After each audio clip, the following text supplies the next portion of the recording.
Today, we close a terrible chapter that began 3 decades ago. On October 5th, 1994, a life was stolen, a family lay shattered, and a community fell broken. For 30 years, justice has been patient, and justice does not forget. Today I'm announcing the arrest of Darryl Patrick Goggans for the 1994 murder of Megan Johns. Megan was the light in the lives of those who knew her, who came face to face with a man who inevitably and brutally stabbed her to death. To give more information about the case, I'd like to introduce Detective Eric Curtis, who has worked on this case for the past 3 years and who was instrumental in searching for the right company and the right technology to test the evidence that was preserved in this case. Detective Curtis. Hello. So this happened in October of 1994. Megan's coworkers, she had not shown up for work, so they contacted the apartment complex, asked them to go check on her. And when they did, they found that she was deceased. It was obvious that she had been murdered, and they called the Irving Police Department. The investigation began then. Retired Sergeant Rowan here, he led the investigation back then. A lot of work went into the case, but unfortunately at the time there was no leads that they were able to establish who he committed this murder. Over the years we would look at it as we could, and hoping for some technology where we might be able to get some DNA evidence eventually.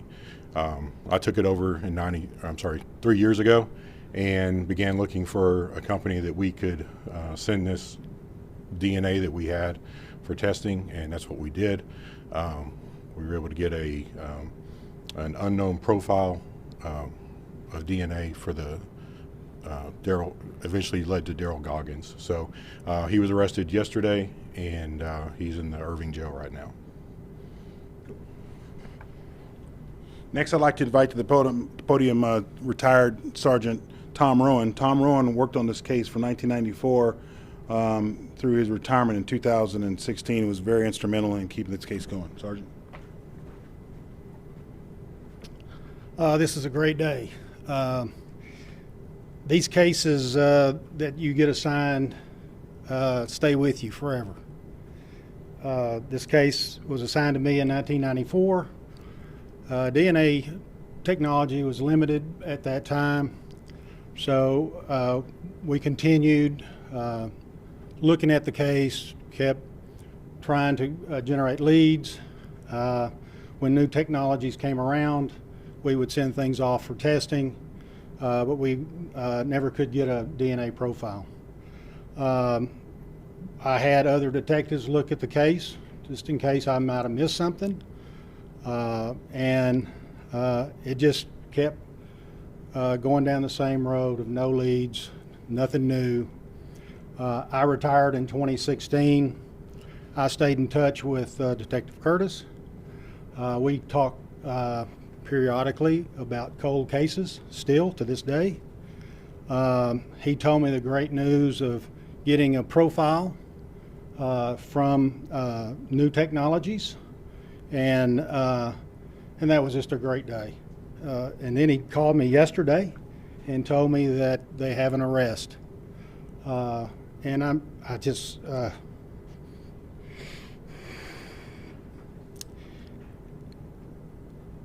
I wish Megan was still here.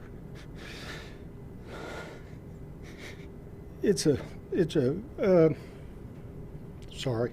just a great weight lifted off your shoulders, and her dad did not live to see this great day. So anyway, Detective Curtis is one of the top detectives in the Metroplex, and I'm extremely proud of him. Thank you.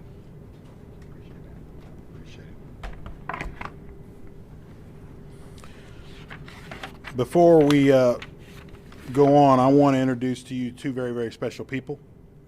The first is Bridget Johns. Bridget is the sister of Megan. Bridget was 9 years old at the time of this horrible crime.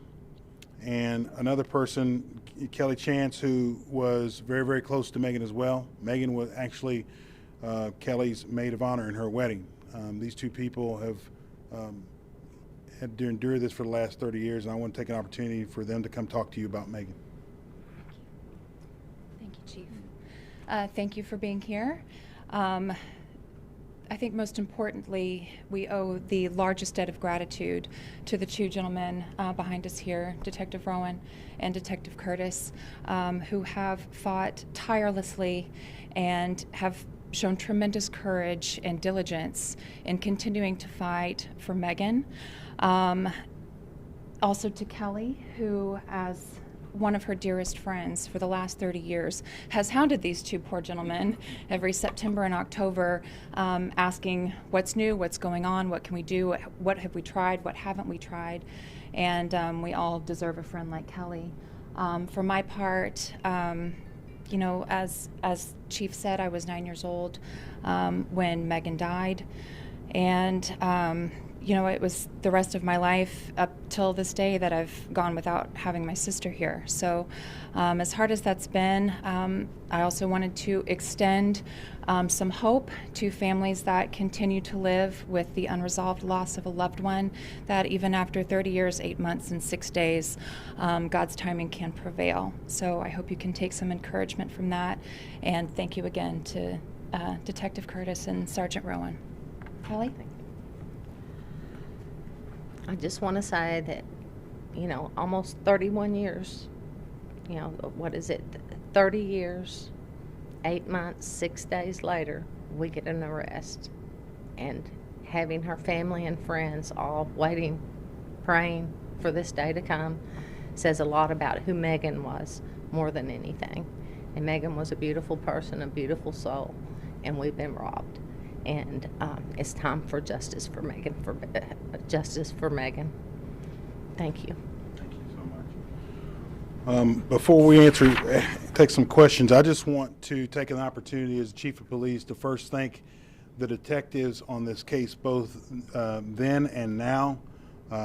These detectives, their unwavering dedication to this case, their tenacity, their never quit mentality is exemplified every day in their work, and this is an example of that.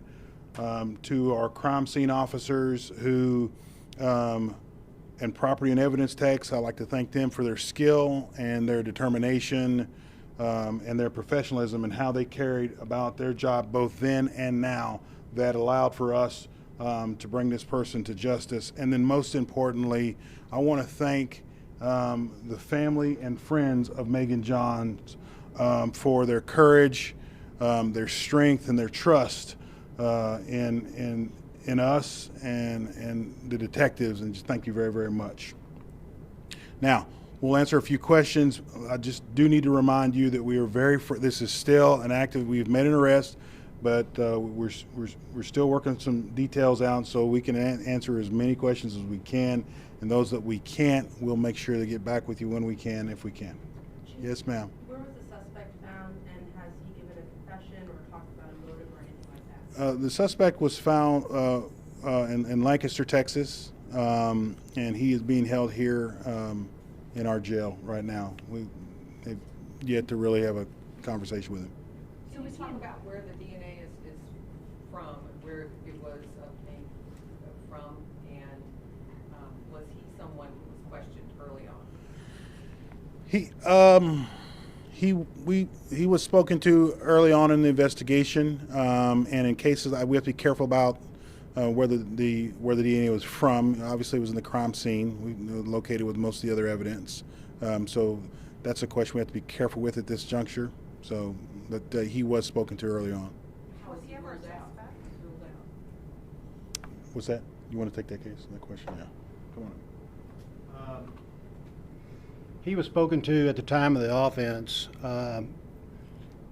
We were talking to probably hundreds of people in reference to this. There was nothing that said that he was a suspect at the time, and so We had his information. We checked his where he was from and everything, but he just didn't develop into a person of interest or a suspect at that time.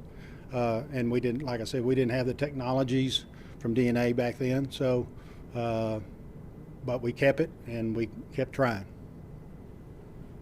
How many cold cases are in Irving, and do you think the development of DNA technology will continue to help you guys solve these cases? We do think the development of DNA will help us clear cases. We've recently reassigned detectives to a cold case squad to look at some of our cold cases. Our detectives have a very high clearance rate for these types of offenses, but unfortunately, we do have cold cases. We have cases that are unsolved, and like this one, they stick with us. So I'd like the public to know, and the residents of Irving to know that these victims are not forgotten. That we still invest in them as technology comes about. We invest in those technologies, and we try to make sure that we bring these justice to these families. Do you have any numbers for us of how many cases are still cold? I do not, ma'am. Chief, could you go over again the connection between him and Megan in regards to where they lived and so forth, just for the record? Let me take that. He was actually Megan's next door neighbor, so he lived right next door to her. So Any reason to believe that he might be tied to any other potential crimes out there? it's pretty early on. We just arrested him yesterday. So, but that's something that we'll look at, and if other agencies have a cold case that might match that, we're certainly willing to listen and see if we can help them with that. How do you keep focused and keep that spirit going when you hit dead ends, and to just keep moving forward in something like this? It's frustrating. Luckily, I have a great chief, and I had an idea of I wanted to do something different, and talked to him about it, and he supported me. So, because we had run into these dead ends trying same old thing over and over, and I said I want to try some different testing, some different technology, go outside of the norm, and let's try some private testing. And when I talked to him about it, he completely supported it and never questioned it. Was on board completely. So you got to have good supervision, and he definitely helped us out. Are you able to say where the lab was that helped finalize this one? Yeah, it's DNA Labs International in Florida. Detective, did this suspect have any kind of criminal history? What do you know about him? Did he hold a job? What was he doing at that time? Currently or at that time? At that time? I don't know if he was working at that time. I don't know that I can get into his criminal history, so at this point. If I could, Yep. if I could follow up on that question, please, with respect to this is emblematic of I used the word earlier, tenacity. Police officers, detectives, they are called to this profession. These guys who are catching these cases, they will work these cases as long and as hard as they humanly possibly can. Sergeant Rowan is an example of that, he caught that case in 1994, worked it until the day he retired, kept in contact with people who are still working here. That's just an example of the mentality that the Irving Police Department has and how we're trying to bring justice to victims. So. This question is for Dr. Lanza. Can you tell us a little bit about her as a friend and as a sister? We would love to just, paint a picture of what she was like. Friend, I You think can it's a both do it. sister. Well, Please step closer to the microphone. okay. Megan was beautiful both inside and out. She had a heart of gold. She loved everybody. She didn't have the easiest of lives, but that never got her down. She had a smile that would light a room. She was just one of the kindest people you would ever meet on earth, non-judgmental, loved everybody. If you look at even of some of my past podcasts that, I make a statement repeatedly that I wouldn't even be surprised if this was a stranger, because I can't imagine that anybody that knew her could hurt her, because, she was just such a beautiful soul. She was your best friend? She was not. She was one of my friends. I wouldn't say that, we had you know, she was living in Irving, was starting her career. I was a new nurse and, you know, had small children. And so, yeah, well, there would be months and months that we would go without speaking. But we'd always get back together and, you know, see each other and have our girls' time away and, you know, just have some fun together. And Why did you ever give up? she was there for me. She was there for me, and she didn't have a voice. Somebody stole her voice. And so I felt like Bridget was only 9 years old, and that I felt like after her father passed away that somebody needed to be her voice. And so I really took it upon myself to really try and push and push and push, and I know I pushed, and even sometimes would get frustrated, which kind of goes back to one of your questions. You do hit brick wall after brick wall, but I would encourage families out there, don't stop. Just keep going. Eventually, the barrier will remove itself, and some justice will prevail. Thank you. Kelly, I had a quick question for you. Okay. What were you when you got the news that they made an arrest? What was going through your mind when you got that news? I had gotten a call previously that they had gotten a usable DNA. And so when my phone rang and I saw that it was the detective, you know, of course I was shaking. But when he told me, I couldn't hear it. I was like, my ears went deaf, and I'm like, what? What? And he had to repeat it a couple of times before I could really process it and realize that, yes, it's happening. It's happening, and we're here. And I'm so grateful, and I'm so thankful to the chief, to the detectives, to the Irving Police Department, and for her family and friends that have encouraged me, because it is brick wall after brick wall, and it is easy to give up. It really is, because you do. Sometimes you feel like you just hit a brick wall, one right after the other. But when you've got people that are encouraging you, and you've got something else to kind of help push you to do that. And I've done a few podcasts. I've had some help with her family doing podcasts. And I think that this whole thing will be liberating, not only for, you know, justice for Megan, but, you know, there were people out there, even my own friends, that, you know, is like, did they do it? You know, so it should be very liberating for anybody that's ever been held under that cloud to finally know who hurt our friend. You said she was getting her career started. What was her career? She had originally thought maybe child development, but she had gotten a nice job at a Smith Barney firm, and she was working as a secretary for them, and she was doing well. The job was well. She had a car. That apartment was the nicest apartment she'd ever lived in. You know, we grew up for the most part in Oak Cliff, and it wasn't always the safest area in the 90s.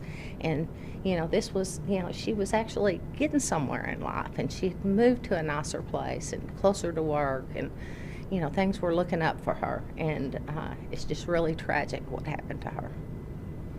Thank you. I guess one question for detectives, my final question really, I guess, is just why, you know, you're left with kind of like this idea of obviously being her neighbor, but is there any other understanding at this point of a motive?